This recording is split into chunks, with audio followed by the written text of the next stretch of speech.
ওষুধ তো এই যে নতুন পদ্ধতিতে ওষুধ খায় আমাদের ডক্টর ইউনূস, বর্তমান প্রধান উপদেষ্টা, ওষুধের উপরের খোসাটা হালাই দিছে খুললে। কারণ হচ্ছে কি ভাই, শুনেন, এটা ওই যে আপনি যদি খোসা সুদ্ধা খান তাহলে আপনার গ্যাস্ট্রিক বেড়ে যাওয়ার সম্ভাবনা বেশি। যার কারণে এই খোসাটা যখন খোসা ছাড়া খাবেন তখন আপনার গ্যাস্ট্রিক নিয়ন্ত্রণে আসবে। আর খোসা সহ খাইলে আপনার ওটা একটা প্লাস্টিক জাতীয় পেটের ভিতরে ফুলে গ্যাস্ট্রিককে আরো বাড়িয়ে ফেলবে।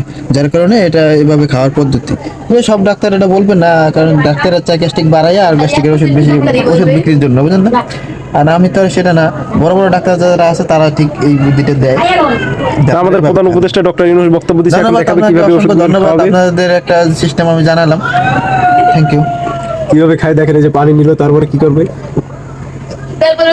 এই যে গুঁড়োটা খাই লাইলো, ওই যে গুঁড়োটা, আর আপনার প্লাস্টিকটা রয়ে গেছে, প্লাস্টিকটা হালাই দিল। এলে ডক্টর ইউনূস প্রধান উপদেষ্টা, তিনি দেশের স্বার্থে, দোষের স্বার্থে গ্যাস্ট্রিক যাতে না হয়, ঠিক আছে, তিনি ওষুধটা গিলে লাইলো। Thank you.